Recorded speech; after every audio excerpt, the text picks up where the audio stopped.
وہ کمرے میں داخل ہوئی تو میں اس کی تقلید کر رہا تھا۔ کشادہ بیڈ روم، خوبصورت بیش قیمت فرنیچر، وہ کپڑوں کی الماری کی طرف بڑھ رہی تھی، اور میں یہ سوچ رہا تھا کہ یہیں کہیں کسی دیوار میں خفیہ کمرے کا دروازہ ہوگا جو دیکھنے میں دیوار لگتا ہوگا۔ وہ ایک بٹن دبائے گی اور دروازہ کھل جائے گا۔ لیکن چند سیکنڈ کے بعد وہ الماری کھولے کھڑی تھی۔ میں حیرت سے آگے بڑھا، اس کے ساتھ جا کے کھڑا ہو گیا۔ یہ ایک کپڑوں کی الماری تھی۔ جہاں کپڑے ہینگ ہوتے ہیں وہیں کپڑوں کو سرکا کر ایک خفیہ دروازہ تھا جو دیکھنے میں بالکل دروازہ نہیں لگ رہا تھا۔ اس نے وہاں موجود چابی کے ہول میں چابی لگائی، دروازے کو دائیں سے بائیں سرکایا۔ میں حیرت سے سب کچھ دیکھ رہا تھا۔ وہ مسکراتی ہوئی پلٹی، اندر آؤ۔ میں اس کے پیچھے الماری میں سے ہوتا ہوا اس کمرے میں داخل ہو گیا۔ یہ ایک مکمل فرنشڈ بیڈ روم تھا جس کے ساتھ اٹیچ واش روم بھی تھا۔ ہادی دیکھو، یہ ساؤنڈ پروف ہے۔ وہ گھوم کے میری طرف مڑی اور دروازے پہ ہاتھ پھیرتے ہوئے پرجوش لہجے میں بتانے لگی، دولت مند لوگوں کے عجیب و غریب شوق ہوتے ہیں۔ اب بھلا اس کمرے کے بنانے کا کیا مقصد ہوگا؟ میں ابرو اچکائے کمرے کا جائزہ لے رہا تھا۔ چھوٹا سا fridge, microwave oven, electric چولہا اور ایسی بہت سی سہولیات سے لیس چھوٹا سا کمرہ تھا۔ جب یہ فارم ہاؤس بن رہا تھا میں نے ایک فلم دیکھی تھی، اس میں ایسا ایک کمرہ تھا۔ میں نے نقشے میں ساری تبدیلی کروائی اور پھر یہ بنوایا۔ وہ اب بیڈ پر بیٹھی میری طرف دیکھتے ہوئے فخریہ بتا رہی تھی، لیکن اس کا مقصد کیا ہے؟ بیکار نہیں ہے یہ؟ میں نے کندھے اچکا کر ناپسندیدگی کا اظہار کیا۔ بیکار کیوں؟ چھپنے کے لیے بہترین جگہ ہے۔ وہ شریر نگاہوں سے دیکھتی ہوئی اپنی جگہ سے اٹھی اور آ کر میرے سامنے کھڑی ہو گئی، جیسے کہ کسی کا قتل کر دو اور یہاں آ کے چھپ جاؤ۔ اس نے قریب ہو کر میرا گریبان تھامتے ہوئے سرگوشی کی۔ انداز ایسا تھا جیسے مجھے قتل کرنے کی بات کر رہی ہو۔ میں نے چہرہ پیچھے کیا تو ہنس دی۔ ڈر کیوں رہے ہو؟ میں کون سا تمہارے قتل کی بات کر رہی ہوں؟ وہ گہری مسکراہٹ سمیت پیچھے ہوئی۔ میں نے کالر درست کیا، جبرن مسکرایا، لیکن ذہن کچھ اور سوچ رہا تھا۔ ہاں، تم نہیں، میں تمہارا قتل کروں گا۔ تم اس دنیا سے جاؤ گی تو ہی میری زندگی میں سکون آئے گا۔ میں نے اسے بازو سے تھام کے قریب کیا اور بھرپور اداکاری سے اس کی آنکھوں میں دیکھتے ہوئے اس کے چہرے سے بالوں کی لٹ کو ہٹانے لگا۔ میں اسے فوراً قتل نہیں کروں گا، بلکہ پہلے وہ اغوا ہوگی، اس کے بعد اسی کے نانا سے بھاری رقم وصول کروں گا، اور پھر ہمیشہ کے لیے وہ میری زندگی سے باہر ہو جائے گی۔ اور آیت قاسم ہمدانی، تمہارا یہ خفیہ کمرہ ہی تمہاری قبر ہوگا۔ میں مسکراتے ہوئے گہری سوچ میں تھا اور وہ میرے سینے سے لگی آنکھیں موندے مسکرا رہی تھی۔ I love you ہادی۔ وہ مجھ سے محبت کا اظہار کر رہی تھی اور میں خاموش کھڑا تھا۔ چند سیکنڈ بعد میری طرف سے کوئی جواب نہ پا کر وہ پیچھے ہوئی اور خفا صورت بنائے میری طرف دیکھا۔ میں ابھی بھی خیالوں میں گم تھا۔ تمہاری اس دوست کی شادی کب ہے؟ وہ اب شاکی نگاہوں سے میری طرف دیکھتے ہوئے پوچھ رہی تھی۔ میں چونکا اور اچانک مجھے یاد آیا کہ صبور نے نیہا کے نام سے جو کارڈ چھپوایا تھا اس کی ایک سافٹ کاپی مجھے واٹس ایپ کی تھی۔ ہاں، اس نے کارڈ بھیجا ہے۔ میں اپنا موبائل کھول رہا تھا، پھر میں نے کارڈ کی تصویر کھول کر موبائل اسکرین اس کے سامنے کر دی۔ اس نے موبائل دیکھا اور پھر مسکرائی۔ چلتے ہیں اس کی شادی پر، آؤٹنگ بھی ہو جائے گی۔ میں نے مختصر جواب دیا اور پھر کمرے کا جائزہ لینے لگا۔ وہ بھی سر جھٹک کے میرے پاس آئی، پھر محبت سے مخاطب ہوئی۔ چلیں، اب باقی گھر بھی تو دیکھنا ہے۔ میں نے سر ہلایا اور اس کے ساتھ باہر آ گیا۔ پورا فارم ہاؤس دیکھنے اور رات کے کھانے کے بعد وہ تقریباً 1 بجے سوئی تھی۔ اس کے سو جانے کے بعد میں باہر لان میں نکل آیا۔ مدھم روشنیوں میں ڈوبا لان تھا۔ میں سوئمنگ پول کے قریب لگی کرسی پہ بیٹھ گیا۔ موبائل سے اسی آدمی جو عقیل کا ٹارگٹ کلر تھا اس کا نمبر نکالا جس سے میں آیت کے قتل کی بات کر چکا تھا اور 5 لاکھ ایڈوانس میں دے چکا تھا۔ ٹارگٹ کلنگ، سپاری، کرائے کے قاتل جیسے جرائم کسی بھی نام سے پکارے جائیں، ان کا مقصد ایک ہی ہوتا ہے، کسی انسان کی موت۔ انسانوں کی موت کا یہ کھیل ساری دنیا میں جاری ہے، کراچی ہو یا ممبئی، دہلی ہو یا لاہور، نیو یارک ہو یا لندن۔ ہر جگہ آپ کو کرائے کے قاتل مل جائیں گے. سوال اس رقم کا ہے جو آپ اس کام کے لیے خرچ کریں گے، یا ان افراد کا انتخاب جو اس کام کو انجام دیں گے. اپنے راستے میں آنے والی رکاوٹوں کو دور کرنے کی جستجو، دوسروں کو راستے سے ہٹانا ایک کھیل ہے، اور میں اب اس سارے سسٹم کا حصہ بننے جا رہا تھا. عقیل نامی کرائے کے جس قاتل کو میں نے منتخب کیا تھا وہ کراچی کا تھا. پہلے میرا بنایا گیا منصوبہ بہت سادہ تھا. میں آیت کو بالکل اس کی والدہ کی طرح مروانا چاہتا تھا، لیکن اب خفیہ کمرہ دیکھتے مجھے یہ خیال آیا کہ کیوں نہ پہلے اسے اغوا کروایا جائے اور سیٹ سے پیسے بھی لے لیے جائیں. میں عقیل کو مسلسل فون کر رہا تھا. رات کا 1 بج رہا تھا. یہ بھی ممکن تھا کہ وہ فون ہی نہ اٹھاتا. میرے پاس آیت سے چھپ کے فون کرنے کا یہی ایک وقت تھا. تیسری بار فون کرتے ہوئے بھی میں مایوس چہرے کے ساتھ بیٹھا تھا جب دوسری طرف سے کال اٹھا لی گئی. ہیلو، عقیل بھائی بات کر رہے ہیں. وہ خاموش تھا. بولنے میں پہل میں نے کی. کچھ دیر پراسرار خاموشی رہی، پھر وہ بولا، ہاں عقیل ہوں. کون ہے؟ شعیب کا دوست ہوں. ہماری کچھ دن پہلے بات ہوئی تھی، ایڈوانس بھجوایا تھا. ہاں یاد ہے، عقیل نہیں بھولتا. پر تم نے اتنی رات کو فون کیا، کہیں کام کینسل تو نہیں کروانا؟ پہلے بتا دوں ایڈوانس واپس نہیں ہوگا. اصول پڑھے تھے کہ نہیں؟ پڑھے تھے. میں کینسل نہیں کروا رہا، لیکن میں اب پہلے وکٹم کو اغوا کروانا چاہتا ہوں. اس کے بعد جہاں میں کہوں وہاں لانا ہے اور پھر قتل کرنا ہے. یہ مشکل کام ہے، میں اکیلا نہیں کر سکتا. مجھے ٹیم لانی پڑے گی، کوئی 3 سے 4 لوگ اور اس کے لیے ریٹ بھی زیادہ ہوگا. میں ایک دم سے خاموش ہو گیا. وہ ٹھیک کہہ رہا تھا. یہ کام خطرے والا بھی تھا. میں نے پیشانی سہلاتے ہوئے پوچھا، کتنے؟ پہلے 25 لاکھ بولا تھا، اب 50 لوں گا. وہ روب سے بولا. میں گڑبڑا گیا. میرے اکاؤنٹ میں ابھی تک 30 لاکھ ہوئے تھے. پہلے تو تسلی تھی کہ 25 میں کام ہو جائے گا، لیکن اب 50.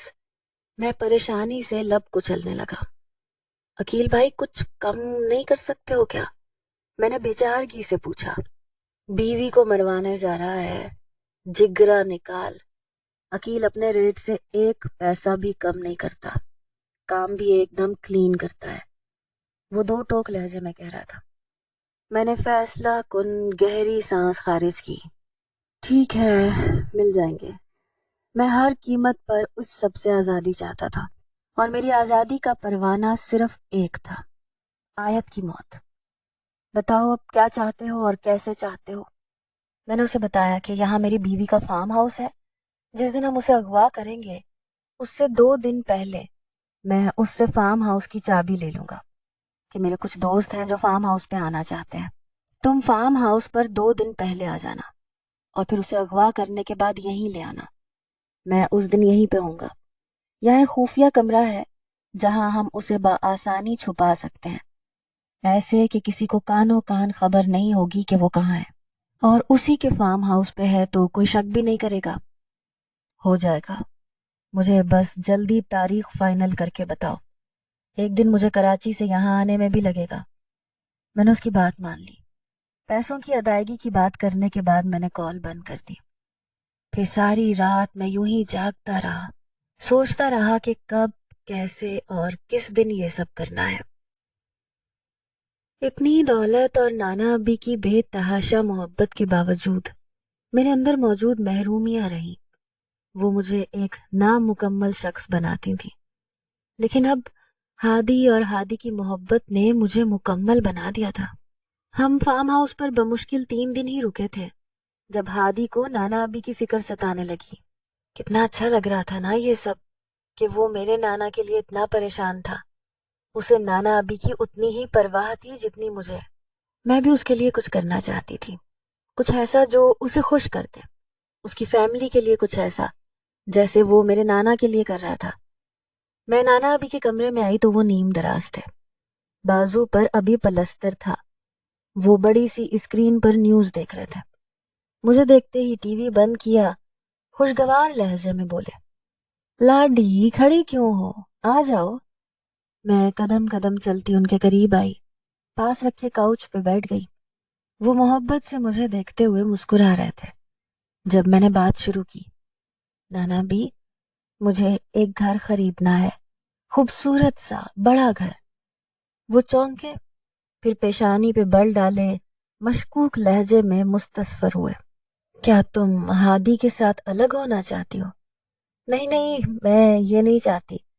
میں یہ گھر اس کی فیملی کو گفٹ کرنا چاہتی ہوں.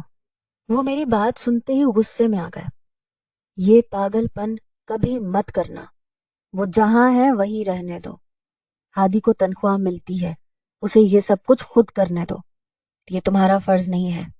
نانا بھی لیکن لاڈی تم کچھ نہیں سمجھتی، تم سب کچھ گنوا بیٹھو گی. ان کا لہجہ سخت تنبیہ کرنے والا تھا. میں نے بھویں اکٹھی کی. لیکن کیسے؟ تم کچھ نہیں سمجھتی. ابھی وہ لوگ ہم سے دب کے رہتے ہیں. تم آہستہ آہستہ سب کچھ ان پر لٹانے لگو گی تو کل وہ ہمارے کندھے سے کندھا ملانے لگیں گے، اور جب کندھے ٹکرانے لگیں تو لوگوں میں جرت آ جاتی ہے. وہ آپ کی آنکھوں میں دیکھنے لگتے ہیں. تم نے جو کچھ کر دیا ہے وہ بہت ہے، اب مزید کچھ مت کرو.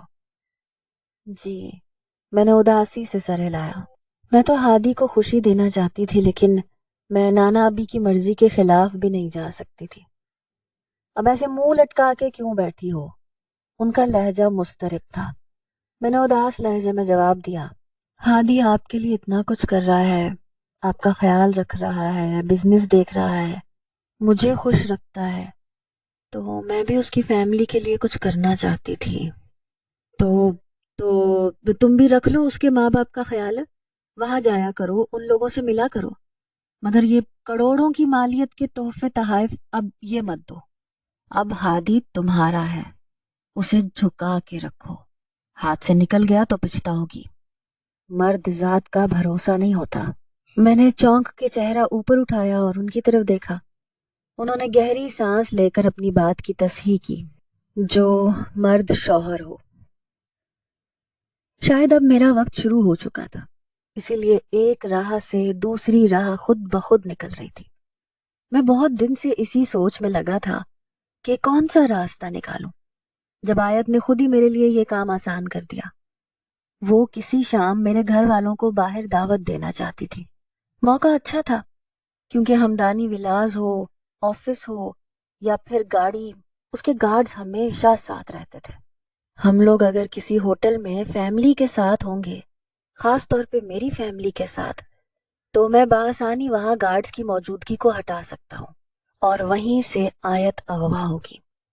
میں نے اس کی دعوت والی بات پر خوشی کا اظہار کیا اور پھر اپنی مرضی کی تاریخ منتخب کی. اب اس سے پہلے مجھے فارم ہاؤس پر عقیل کو اپنا دوست بنا کے لانا تھا، مگر یہ بات نانا ابی کو پتہ نہیں چلنی چاہیے تھی. ہم دونوں ہمدانی ولاس کے لان میں بیٹھے شام کی چائے پی رہے تھے جب میں نے کچھ جھجکتے ہوئے اس سے بات شروع کی.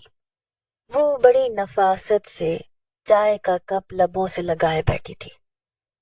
آیت، مجھے تم سے کچھ بات کرنی تھی. بولو. اس نے سوالیہ نگاہیں مجھ پہ جمائی اور محبت سے مسکرائی. میں نے پہلو بدلا. اس کا بھروسہ جیت لینے کے باوجود میں محتاط رہنا چاہتا تھا. میرے کچھ دوست ہیں، میں نے جان بوجھ کر بات ادھوری چھوڑی اور پھر بات بدلی. میرا مطلب ہے تمہارے فارم ہاؤس کے بارے میں بتایا تھا.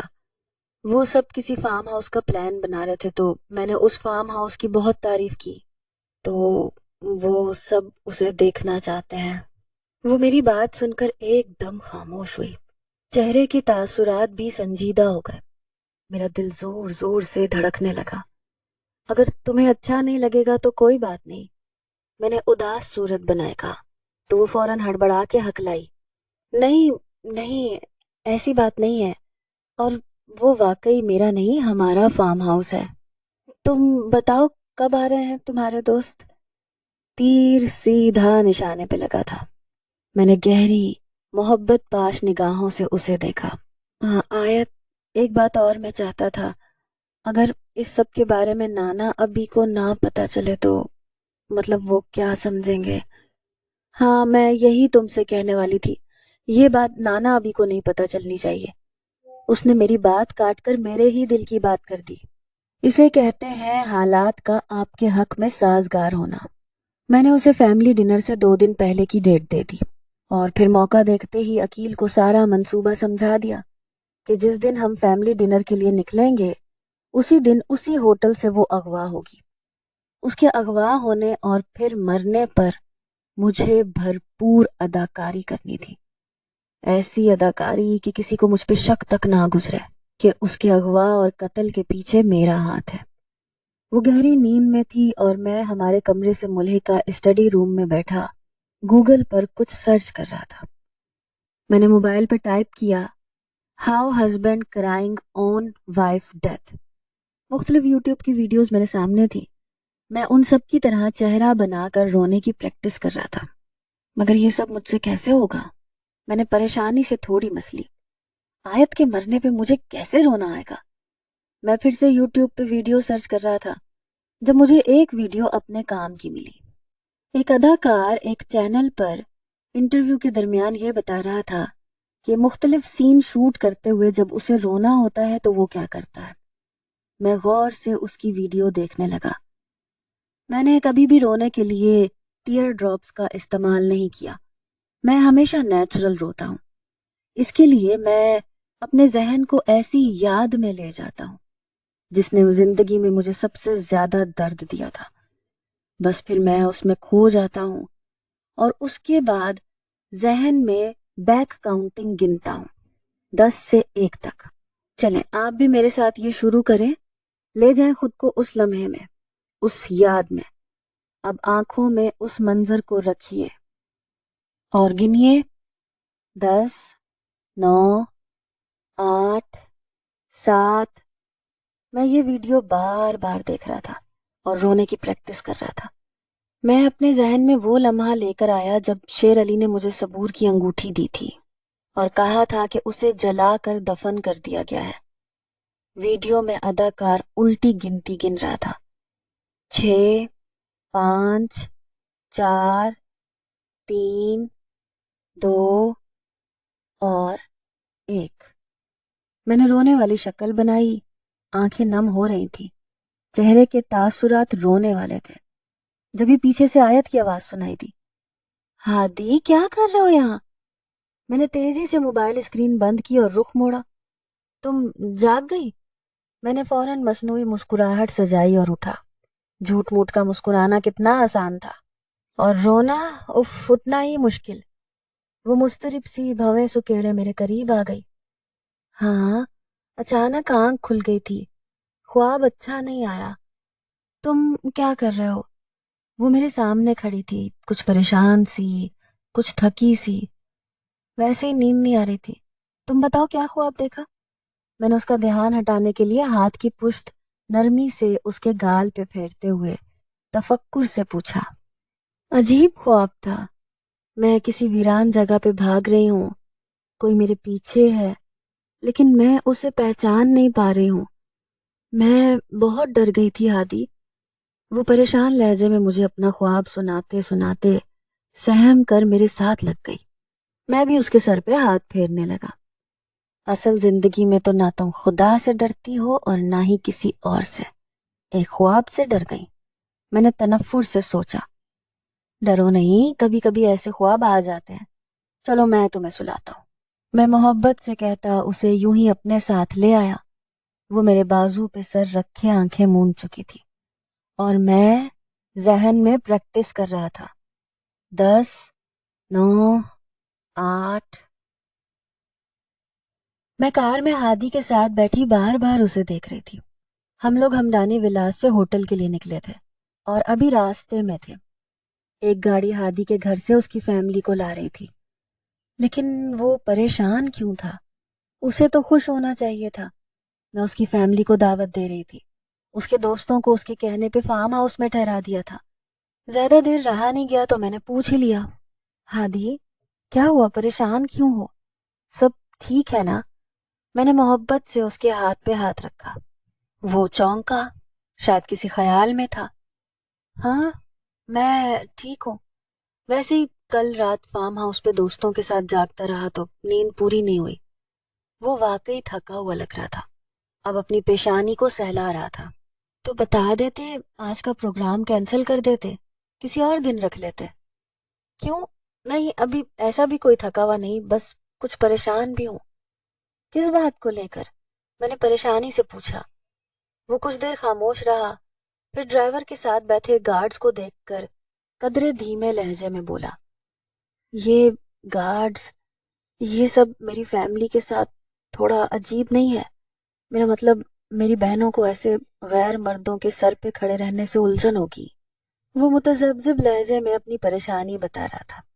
اف، یہ بات تھی۔ میں سر پہ ہاتھ مارتے ہوئے ہنس دی۔ یہ کون سی پریشانی کی بات ہے؟ میں گارڈز کو ہوٹل کے اندر آنے سے منع کر دوں گی۔ وہ مسکرا دیا۔ تھینک یو، تم نے حل پیش کر دیا، میں تو پریشان ہو رہا تھا۔ میرے ہوتے ہوئے پریشان ہونے کی کیا ضرورت ہے؟ میں نے مسکراتے ہوئے کہا تو جواباً وہ بھی مسکرا دیا۔ کار ہوٹل کے سامنے رک گئی۔ میں گارڈ سے مخاطب ہوئی، متین بھائی، آپ لوگ سب ہوٹل کے اندر نہیں آئیں گے، یہی ویٹ کریں گے ہمارا۔ پر چھوٹی بی بی، میں نے کہا نا۔ میں نے سختی سے ٹوکا تو وہ سر جھکا کے خاموش ہو گیا۔ میں نے مسکرا کر ہادی کی طرف دیکھا تو وہ اب قدرے کم پریشان تھا۔ ہم لوگ کار سے اترے اور ہوٹل کی طرف بڑھ گئے۔ متین بھائی اور میرے پیچھے آنے والے کار کے سبھی گارڈز ہوٹل کے باہر ہی رک گئے۔ ہادی کی فیملی بہت خوش تھی۔ میں نے ان کے لیے پورا ہوٹل بک کروا دیا تھا۔ آج یہاں صرف ہم لوگ تھے۔ میں نے ان کے لیے قوالی نائٹ کا بھی انتظام کیا تھا۔ یہ اوپن ہوٹل تھا جس کے لان کو مکمل طور پر سجایا گیا تھا۔ بوفے سسٹم تھا اور خوبصورت سجاوٹ تھی۔ ہادی کے تمام رشتہ دار مدعو تھے، سب چہک رہے تھے۔ ایک ہادی تھا جو ابھی بھی پریشان لگ رہا تھا۔ وہ ایک طرف کھڑا کسی سے فون پہ بات کر رہا تھا، ساتھ ہی ساتھ پیشانی دبا رہا تھا۔ میں مہمانوں کے بیچ میں سے اٹھ کے اس کے پاس چلی آئی۔ ہادی، کیا ہوا؟ طبیعت تو ٹھیک ہے؟ میں نے پریشان لہجے میں پوچھا۔ پتہ نہیں، عجیب دل گھبرا رہا ہے۔ یہاں واش روم کہاں ہے؟ وہ اپنے سینے پہ ہاتھ پھیر رہا تھا۔ میں مزید پریشان ہو گئی، آخر اسے کیا ہو رہا تھا؟ میں جاتا ہوں، عجیب متلی سی ہو رہی ہے۔ وہ آگے بڑھا اور پھر مڑا۔ آیت، میرے ساتھ آؤ، وہ پریشان لہجے میں کہہ رہا تھا۔ میں تو خود اسے یوں اکیلے جانے ہی نہیں دینا چاہتی تھی، فوراً اس کے ساتھ چل پڑی۔ واش روم جینٹس تھے، اس لیے وہ مجھے باہر رکنے کا اشارہ کر کے خود اندر چلا گیا۔ میں یوں ہی پریشان کھڑی تھی جب اچانک میرے عقب سے کسی نے میرے ناک اور منہ پہ کچھ رکھا۔ میں نہ چیخ سکتی تھی، نہ ہادی کو بلا سکتی تھی۔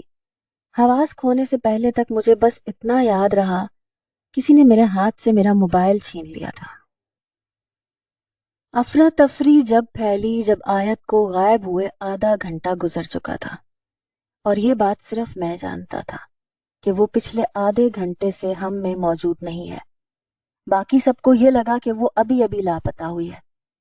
سب سے زیادہ شور ڈالنے والا بھی میں ہی تھا۔ ہم لوگ سب کے سب بوکھلاہٹ کا شکار تھے۔ یوں ہی سب ہمدانی ولاس پہنچ گئے، جہاں سیٹھ ہمدانی نے فوراً مجھے بلایا۔ انہیں کسی کا فون آیا تھا۔ آیت اغوا ہو چکی تھی اور وہ تاوان مانگ رہے تھے۔ یہ فون میں نے ہی کروایا تھا۔ میں نے عقیل سے کہا تھا کہ وہ 1 کروڑ کا تاوان مانگے گا۔ میں سیٹھ ہمدانی کے سامنے بیٹھا تھا اور ذہن میں الٹی گنتی گن رہا تھا، کیونکہ ابھی مجھے رونے کی اداکاری کرنی تھی۔ 10، 9، 8۔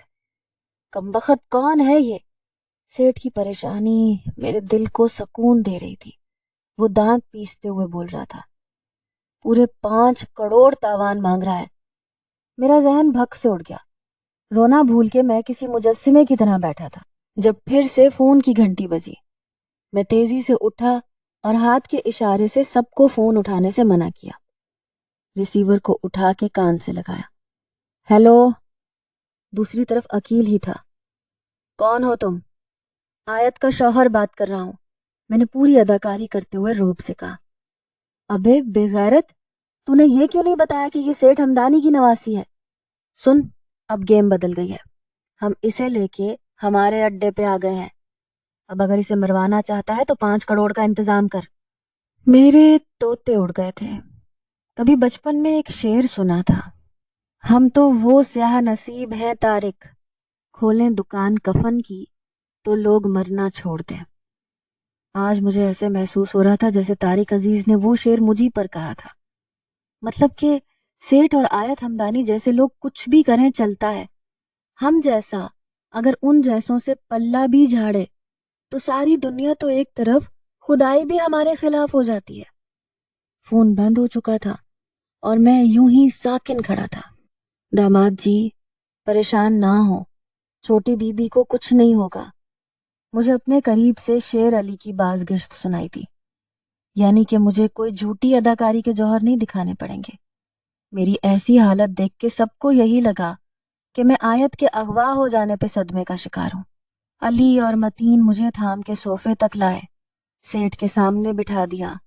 اماں ابا اور باقی لوگ کچھ دیر میں ہمدانی ولاز میں رہے اور پھر گھر چلے گئے۔ ہر شخص افسردہ اور دلگیر تھا، لیکن میری حالت سب سے الگ تھی۔ میں اماں ابا کو رخصت کرنے کے بہانے باہر نکل آیا اور پھر سب سے نظر بچا کے ایک خاموش گوشے میں آ گیا۔ عقیل کا نمبر ملایا اور پہلو میں ہاتھ رکھے متذبذب سا اس کے فون اٹھانے کا انتظار کرنے لگا۔ اس نے پہلی ہی کال پہ فون اٹھا لیا۔ میں نے دانت پیستے ہوئے بات شروع کی۔ تم نے مجھے دھوکہ دیا ہے۔ ابے چپ، دھوکہ تم نے مجھے دیا ہے؟ اتنے مالدار اسامی کا داماد ہے اور مجھے صرف 50 لاکھ میں ٹرخا دیا تھا۔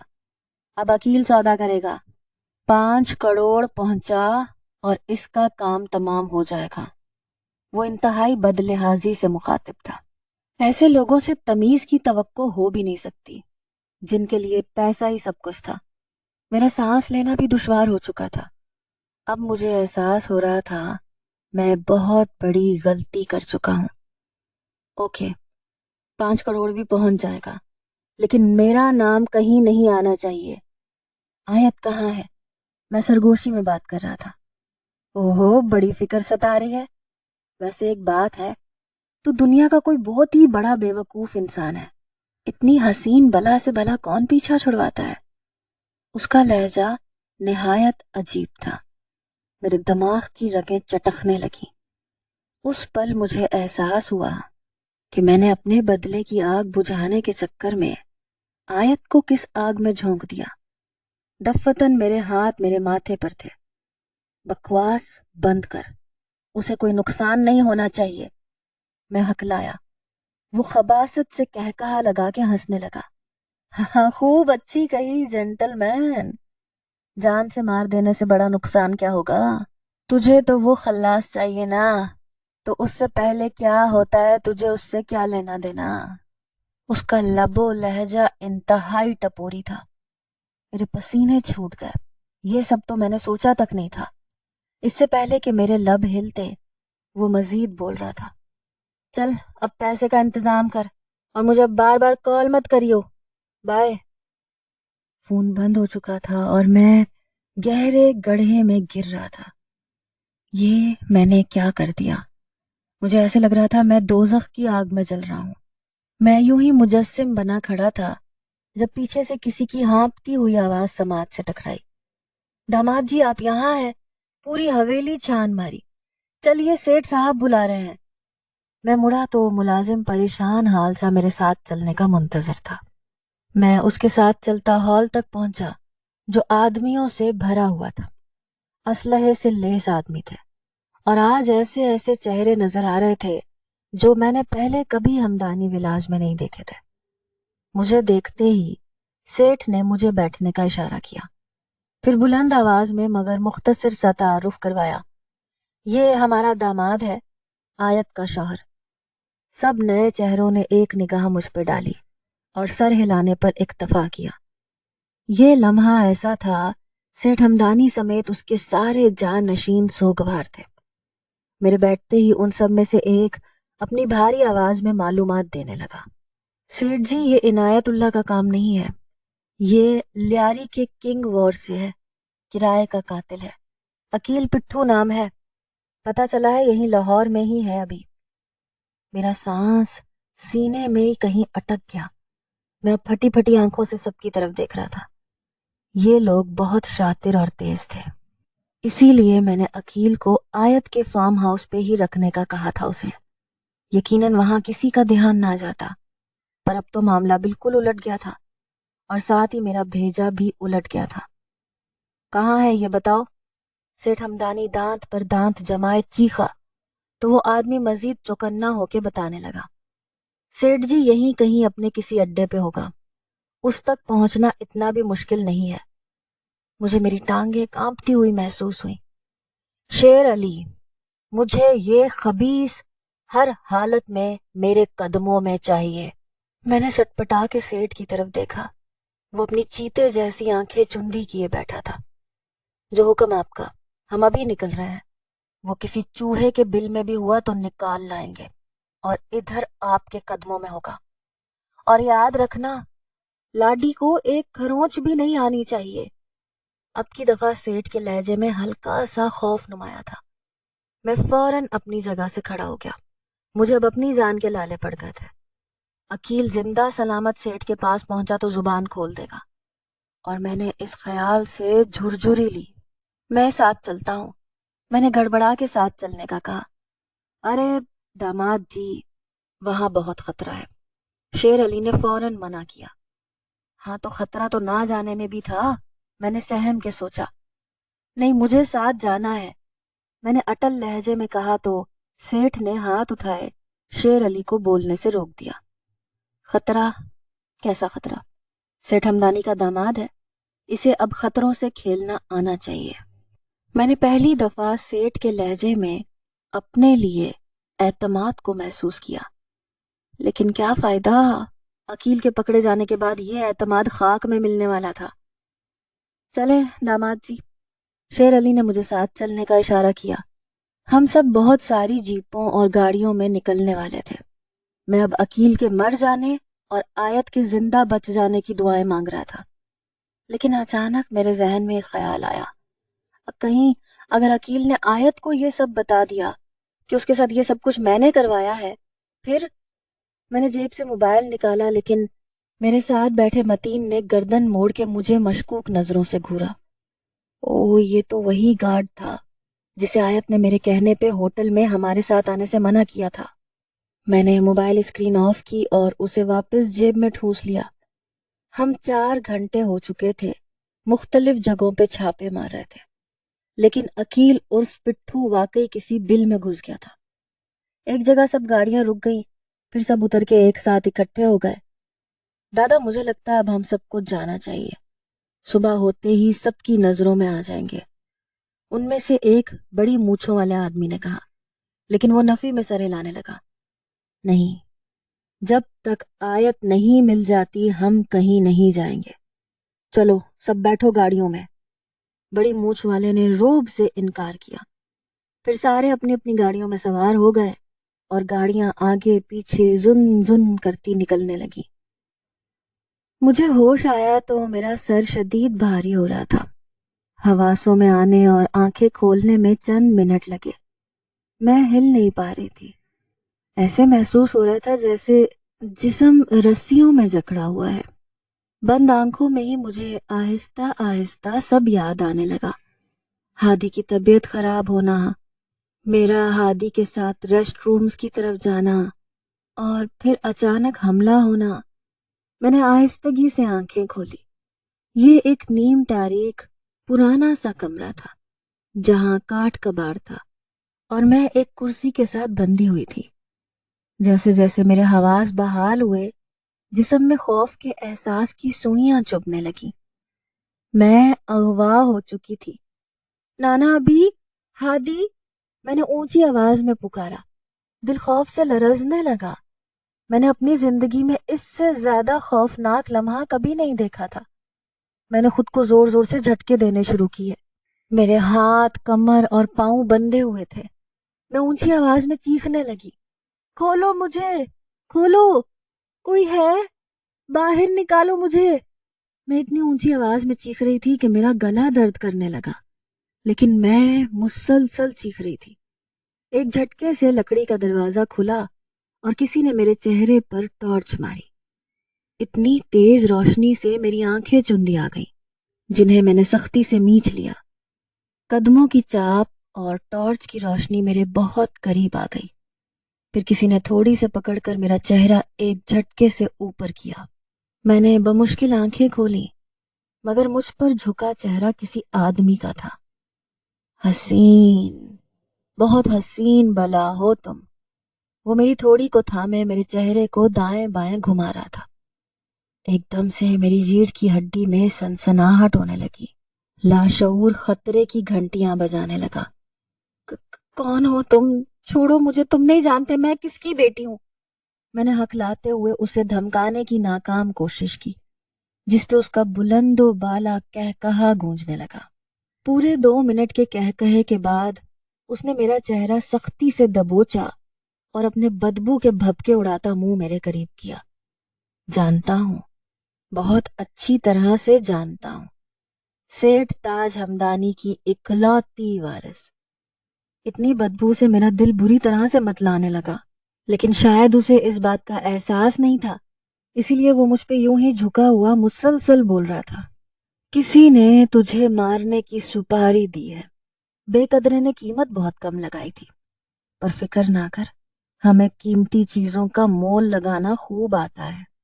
میری برداشت جواب دے چکی تھی اور خالی معدے سے اچھل کے ابکائی باہر آئی اور سیدھی مجھ پہ جھکے شخص کے چہرے پہ جا پڑی۔ وہ اچھل کے پیچھے ہوا اور میں اب گردن جھکائے مزید متلی کر رہی تھی۔ وہ اپنا چہرہ صاف کرتا ہوا چیخا تھا، ابے پاگل کی بچی، گدی کہیں کی، یہ کیا کیا؟ دل تو چاہ رہا اب بھی تیری کھوپڑی اڑا دوں۔ میری گردن ایک طرف ڈھلک گئی، مجھے چکر آ رہے تھے۔ پلیز کھولو مجھے جانے دو۔ میری آواز لرز رہی تھی۔ بکواس بند کر اپنی، وہ زور سے چیخا، پھر اپنے پاس کھڑے آدمی سے مخاطب ہوا، صاف کر اسے، لے کے آ میرے کمرے میں، اس کی تو اکڑ نکالتا ہوں میں۔ میرے کان کھڑے ہو گئے، تمام حصیں چاقو چوبند ہو گئی۔ مجھ پہ جھکنے والا شخص جا چکا تھا اور دوسرا آدمی بھی اس کے پیچھے باہر نکل گیا تھا۔ یہ ایک قدرتی عمل ہے کہ جب آپ خوف اور خود کے لیے خطرہ محسوس کرتے ہیں تو آپ کی تمام حصیں چوکنی ہو کر زیادہ تیزی سے کام کرنے لگتی ہیں۔ میرے ساتھ بھی کچھ ایسے ہی ہو رہا تھا۔ میری تمام حصیں تیز ہو چکی تھیں اور وجود صنف نازک سے صنف آہن جیسی کارکردگی دکھانے لگا تھا۔ میں پوری قوت سے بازوؤں اور جسم کو جھٹکے دے رہی تھی۔ کرسی کے کڑکنے کی آوازوں کے ساتھ ساتھ مجھے پیروں کے نیچے کانچ کے چٹکنے کی آوازیں آ رہی تھیں۔ میں ایک دم رکی، ذہن میں ایک خیال کوندا، لیکن اس میں خطرہ بھی تھا۔ مجھے کرسی سمیت نیچے گر کے کسی کانچ کے ٹکڑے کو اٹھانا تھا اور پھر اس سے رسی کو کاٹنا تھا۔ کیا میں ایسے کر سکتی ہوں؟ میں نے ایک لمحے کے لیے سوچا اور پھر اگلے ہی پل میں فیصلہ کر چکی تھی۔ مجھے خود کی عزت اور جان بچانے کے لیے یہ رسک لینا ہوگا۔ میں نے بندھے ہوئے دونوں پاؤں اوپر اٹھائے اور پوری قوت سے جسم کو جھٹکا دیا۔ ایسا کرنے کے تیسری بار میں کرسی سمیت نیچے فرش پہ تھی۔ مجھے اپنے بازو میں کوئی نوکیلی چیز گھسنے جیسا احساس ہوا۔ اس کے علاوہ بھی جسم کے مختلف حصوں میں چبھن تھی، لیکن بازو کی تکلیف اتنی زیادہ تھی کہ بے اختیار میرے منہ سے چیخ نکل گئی، لیکن شاید وہاں اب کوئی نہیں تھا۔ میں نے گہرے گہرے سانس لیتے ہوئے تکلیف کے اثر کو زائل کرنے کی کوشش کی۔ میرے بندھے ہوئے ہاتھوں کو زمین پہ پھیرنے لگی۔ مجھے کانچ کا کوئی ٹکڑا اٹھانا تھا۔ چند منٹ کی کوشش کے بعد ایک ٹکڑا میرے ہاتھ میں تھا۔ میں اسے کرسی پہ گھسا رہی تھی۔ ابھی رسی پوری طرح سے کٹی نہیں تھی کہ مجھے قدموں کی چاپ سنائی دی۔ میرا دل زور زور سے دھڑکنے لگا۔ چند منٹ بعد میں نے کسی کو پانی کی بالٹی اٹھائے کمرے میں آتے دیکھا۔ میں ابھی بھی رسی کاٹنے میں لگی ہوئی تھی۔ اس آدمی نے مجھے گرا ہوا دیکھا تو ایک لمحے کے لیے ٹھٹکا، پھر سر جھٹک کے آگے بڑھا اور پوری بالٹی مجھ پہ انڈیل دی۔ صبح کے 4 بج رہے تھے اور ہم لاہور سے باہر ایک ویرانے میں نکل آئے تھے۔ یہاں دور دور تک بس فصلیں اور کھیت کھلیان تھے۔ سیٹھ کے خاص آدمیوں میں سے ایک کو کنگ وار کے گنڈوں کے اس ڈیرے کے بارے میں مخبری ہوئی تھی اور اب ہم وہاں جا رہے تھے۔ ہم لوگوں نے اپنی گاڑیاں اور جیپیں ڈیرے سے کافی دور روک دی تھی۔ اب سب لوگوں کو دبے قدموں ڈیرے تک جانا تھا۔ بڑی مونچھوں والے نے رخ موڑا اور سب سے مخاطب ہوا، سب لوگ نہیں جانتے کہ وہ لوگ کتنے ہیں، اس لیے ہر قدم احتیاط سے اٹھانا ہے۔ میں نے خوف سے تھوک نگلا، کیونکہ میں جانتا تھا وہ لوگ صرف 5 ہیں اور یہاں سیٹھ کے گنڈے 20-25 کے قریب تھے۔ شیر علی میرے قریب آیا، ایک لوڈڈ پستول میری طرف بڑھائی۔ داماد جی اپنے ساتھ رکھیے۔ میں نے خوف سے پستول کی طرف دیکھا۔ اسے میرے دیکھنے سے ہی اندازہ ہو گیا کہ مجھے پستول چلانی نہیں آتی۔ اس نے پستول واپس لے لی اور پھر ایک نوکیلا خنجر میری طرف بڑھا دیا۔ یہ رکھ لیں۔ میں نے ہاتھ بڑھایا اور خنجر تھام لیا۔ اب ہم سب آہستہ آہستہ کھیتوں اور درختوں کے جھنڈ میں سے ہوتے ہوئے ڈیرے کی طرف بڑھ رہے تھے۔ ڈیرے کے باہر کھڑی وین کو دیکھ کے سب کو ہی پتا چل گیا کہ وہ بالآخر صحیح جگہ پہ پہنچ گئے ہیں۔ دادا، بڑی مونچھوں والا آدمی، اس کے اشارے پہ سب نے ڈیرے کے گرد گھیرا بنایا۔ دادا اور علی شیر آگے آگے تھے۔ کچھ ہی دیر میں دادا کے اشارے پر ہم سب دروازے کو توڑتے ہوئے ڈیرے کے اندر داخل ہوئے۔ مگر یہ کیا، وہاں کوئی نہیں تھا، لیکن وہاں کے حالات شہادت دے رہے تھے کہ آیت اور وہ گنڈے کچھ دیر پہلے یہیں تھے۔ ہم سب خالی کمروں میں گھوم رہے تھے۔ ایک کمرے میں آ کر سبھی ٹھٹک کے رک گئے۔ وہاں ایک کرسی الٹی ہوئی تھی اور خون سے کمرے کا فرش لت پت تھا۔ شیر علی کی کانپتی سی آواز ابھری، چھوٹی بی بی۔ متین جلدی سے آگے بڑھا اور فرش پہ سے خون کو بڑے غور سے دیکھنے لگا۔ ہم لوگ اسی کمرے میں کھڑے تھے جب پیچھے سے کسی کی آواز سنائی دی، کوئی نہیں ہے یہاں، دور دور تک وین کھڑی ہے لیکن ایک گاڑی کے ٹائرز کے نشان ہیں جو یہاں سے سڑک تک جاتے ہیں۔ دادا اور شیر علی ایک ساتھ مڑے۔ میں اب بغور جائزہ لے رہا تھا۔ تو کیا آیت کو مار دیا ان لوگوں نے؟ پورے کمرے میں پھیلے خون سے تو یہی اندازہ ہو رہا تھا۔ متین خون کے کچھ قطرے ایک خالی پانی کی بوتل میں ڈال رہا تھا۔ دور کہیں فجر کی اذان سنائی دے رہی تھی۔ چلو اب واپس سیٹھ کے پاس، اب اس کا فون آئے گا تو ہی یہ اندازہ ہوگا کہ کیا ہوا ہے یہاں۔ دادا نے پریشانی سے تھوڑی مسلتے ہوئے کہا۔ پھر ہم سب واپس اپنی گاڑیوں اور جیپوں تک آ گئے۔ جب ہم ہمدانی ولاس پہنچے تو صبح کے 7 بج چکے تھے۔ میں سب سے نظر بچا کے بار بار عقیل کا نمبر ملا رہا تھا، لیکن دوسری طرف سے فون بند آ رہا تھا۔ بلڈ ٹیسٹ کی رپورٹ آنے کے بعد حویلی میں جیسے کوہرام مچ گیا۔ وہ خون آیت کا ہی تھا، تو مطلب ان سے پہلے ہی آیت کا قتل ہو گیا تھا، اس لیے وہ لوگ وہاں سے بھاگ گئے اور دوبارہ فون بھی نہیں آیا۔ لیکن عقیل مجھ سے تو آیت کو مارنے کے پیسے لینا چاہتا تھا۔ ذہن پوری طرح سے معوف تھا۔ وہ لوگ سب پھر سے آیت کی کھوج میں نکل گئے، لیکن اس بار میں ساتھ نہیں گیا تھا۔ سیٹھ ہمدانی کی طبیعت بہت خراب تھی، اس لیے میں ولاز میں ہی رک گیا تھا۔ ڈاکٹر نے سیٹھ کو نیند کا انجیکشن دیا تو میں بھی آیت کے کمرے میں آ گیا۔ میرے دل پر ایک بوجھ بڑھنے لگا۔ آیت کا وہ خون میرے ذہن سے چپک کے رہ گیا۔ مجھے سمجھ نہیں آ رہا تھا، جس لمحے کا مجھے شدت سے انتظار تھا وہ مجھے خوشی کیوں نہیں دے رہا تھا۔ میں انہی سوچوں میں الجھا تھا جب میرے فون کی گھنٹی بجی۔ میں نے بعجلت جیب سے فون نکالا کہ شاید عقیل کی کال ہوگی، لیکن دوسری طرف نیلم کا نمبر جگمگا رہا تھا۔ میں نے بھویں سکیڑے کچھ حیرت سے کال اٹھائی، فون کان سے لگایا۔ ہیلو ہادی، دوسری طرف صبور تھی۔ صبور؟ ہاں میں ہوں ہادی، وہ رو رہی تھی۔ صبور کیا ہوا، رو کیوں رہی ہو؟ اور یہ نیلم کا نمبر ہے، کہاں ہو تم؟ ہادی میں لاہور میں ہوں۔ تمہاری شادی؟ میں نے حیرت سے پوچھا۔ نہیں ہوئی، میں نے انکار کر دیا۔ میں ایسے کیسے کسی سے شادی کر سکتی تھی؟ میں ایسا نہیں کر سکتی تھی ہادی۔ وہ پھوٹ پھوٹ کے رونے لگی۔ میں ساکن تھا اور وہ بول رہی تھی، مجھے بابا نے کہا یہاں سے چلی جاؤ، اگر تم ہادی سے رشتہ رکھنا چاہتی ہو تو ہمارا تم سے کوئی رشتہ نہیں۔